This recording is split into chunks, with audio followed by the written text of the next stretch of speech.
പരിശുദ്ധ അമ്മയ്ക്കും തിരുക്കുമാരനും ആയിരം ആയിരം നന്ദി പറയുന്നു. എനിക്ക് ഈ ആൾത്താരയിൽ വന്ന് സാക്ഷ്യം പറയാൻ എന്നെ അനുഗ്രഹിച്ചതിന് നന്ദി. 9/4/2022 ഞാൻ ആദ്യമായി ഉടമ്പടി എടുത്തത്. ഞങ്ങളുടെ ഒരു ഫാമിലി ഫ്രണ്ട് ചേച്ചി പറഞ്ഞിട്ടാണ് ഞാനിവിടെ ആദ്യമായിട്ട് വരുന്നത്. ഞങ്ങൾ പ്രാർത്ഥിക്കാൻ വേണ്ടി വന്നതാണ്. ഇവിടെ വന്നപ്പോൾ ഞാൻ പറഞ്ഞു, എൻ്റെ കൂടെയുള്ളവരെല്ലാം ഉടമ്പടി എടുക്കാണ്ട് തിരിച്ചു പോയി. അപ്പം ഞാൻ പറഞ്ഞു, ഞാൻ ഉടമ്പടി എടുത്തിട്ടേ ഞാൻ വരുള്ളൂ. അവരെല്ലാവരും എനിക്ക് വേണ്ടി വെയിറ്റ് ചെയ്തു. ഞാൻ ഉടമ്പടി എടുത്തിട്ടാണ് അന്ന് ഞാൻ തിരിച്ചു പോയത്.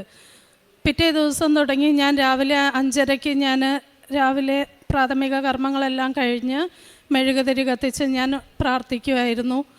പിന്നെ എൻ്റെ പണികളെല്ലാം കഴിഞ്ഞ് ഞാൻ ബൈബിള് വായിക്കും. വൈകുന്നേരം സന്ധ്യാപ്രാർത്ഥന ചെയ്യും. 5:30 ആകുമ്പോഴേക്കും എൻ്റെ വീട്ടിലെ എല്ലാ പണികളും കഴിഞ്ഞ് നേരെ ബൈബിള് വായിക്കും, കൊന്തയെത്തിക്കും. അപ്പോഴേക്കും 7 മണിയാവും. എന്നിട്ട് ഞാൻ സായാഹ്ന പ്രാർത്ഥനയും പ്രാർത്ഥിച്ചിട്ടാണ് ഇരിക്കുക.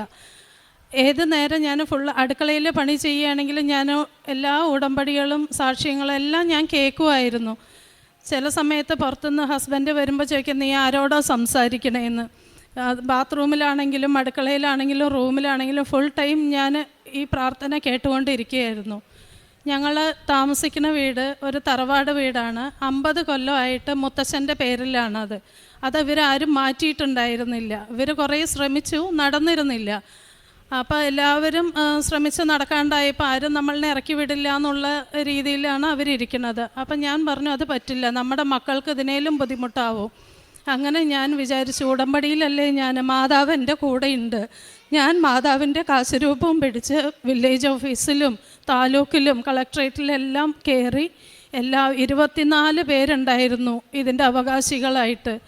അവരെല്ലാവരുടെ അടുത്തും കാര്യങ്ങൾ പറഞ്ഞ് മനസ്സിലാക്കി 24 പേര് സൈൻ ചെയ്ത ഒരു ആധാരം 3ാമത്തെ ഉടമ്പടി പുതുക്കലിൽ ഞങ്ങൾക്ക് രജിസ്റ്റർ ചെയ്യാൻ പറ്റി. അതൊരു വലിയൊരു അത്ഭുതമായിട്ടാണ് ഞാൻ കണക്കാക്കിയിരുന്നത്. അത് കഴിഞ്ഞ് ഈ ഒരു ജൂൺ 20-ാം തീയതി ജൂൺ 20-ാം തീയതി എനിക്ക് ഫുഡ് കഴിക്കുമ്പോൾ ഈ കവിളിൻ്റെ അവിടെ വന്നിട്ട് ഇങ്ങനെ സ്വെല്ലിങ് പോലെ ഉണ്ടായിരുന്നു. അങ്ങനെ നമ്മൾ ഡോക്ടറിൻ്റെ അടുത്ത് പോയി. അതിൻ്റെ 1 മാസം മുന്നേ ഞാനൊരു സ്വപ്നം കാണുകയാണ്. ഞാൻ ഒരു സദസ്സിൽ ഞാൻ നിൽക്കുകയാണ്. അപ്പോൾ എൻ്റെ ഓപ്പോസിറ്റ് ഒരു നേഴ്സ് നടന്നു വരുന്നു. ഒരു നീല ഡ്രസ്സ് ഇട്ടിട്ട് ഒരു നേഴ്സ് നടന്നു വരുന്നു. അപ്പം ഞാൻ വിചാരിക്കുകയാണ്, നമ്മളുടെ സാധാരണ ആൾക്കാർ മാത്രമേ അവിടെ ഉണ്ടായിരുന്നുള്ളൂ. ഈ നേഴ്സ് എങ്ങനെ എവിടെയെന്നുള്ളതിൽ ഞാനിങ്ങനെ ഓപ്പോസിറ്റ് നടന്നു പോകുമ്പോൾ എൻ്റെ നേർക്ക് വരികയാണ്. അപ്പോൾ നോക്കുമ്പോൾ ഡ്രസ്സ് നേഴ്സിൻ്റെ ഡ്രസ്സ്, മുഖം മാതാവിൻ്റെ മുഖം, ആ ചൈതന്യം ലൈറ്റും എല്ലാം കൂടി പെട്ടെന്ന് ഞെട്ടി എണീറ്റു. എനിക്ക് മനസ്സിലായില്ല എന്താണ് എനിക്കിങ്ങനെ ഒരു നേഴ്സിനെ എനിക്ക് കാണാൻ പറ്റിയെന്ന് എനിക്ക് മനസ്സിലായിരുന്നില്ല. അത് കഴിഞ്ഞ് 1 മാസം കഴിയുമ്പോഴാണ് എനിക്ക് ഈ രോഗം വരുന്നത്. ഭക്ഷണം കഴിക്കുമ്പോൾ സ്വെല്ലിങ് ആവും. അപ്പോൾ നമ്മൾ ഡോക്ടറിൻ്റെ അടുത്ത് പോയി ENT കാണിച്ചു. അപ്പോൾ സലൈവറി ഗ്ലാൻഡ് ഇൻഫെക്ഷൻ ആയിരിക്കുകയാണെന്ന് പറഞ്ഞു. അങ്ങനെ 3 കോഴ്സ് നമ്മൾ ആൻറ്റിബയോട്ടിക് എടുത്തു. അതിൽ മാറിയില്ല. അപ്പോൾ ഡോക്ടർ ഒരു സർജറി പറഞ്ഞു. അതൊരു കോമൺ സർജറി അല്ല, മേജർ സർജറിയാണ്. എൻ്റെ മുഖം പാരലൈസ് ആവും, കണ്ണിൻ്റെ കാഴ്ച നഷ്ടപ്പെടും, ചെവി, നാവിൻ്റെ ടേസ്റ്റ് നഷ്ടപ്പെടും. ഇതെല്ലാം കോംപ്ലിക്കേഷൻസും പറഞ്ഞു. പക്ഷെ ഞാൻ വിചാരിച്ചു, മാതാവ് തന്ന രോഗമാണ്, ഞാൻ ഉടമ്പടിയിലാണ്, ഞാൻ എന്തിനാ പേടിക്കുന്നത്? മാതാവ് തന്നത് മാതാവിനറിയാം എങ്ങനെയാണ് അത് മാറ്റണേന്നുള്ളത്. ഡോക്ടർ ചോദിച്ചു, ഓക്കെ ആണോ സർജറിക്ക്? അപ്പം ഞാൻ പറഞ്ഞു, ഞാൻ ഓക്കെയാണ്.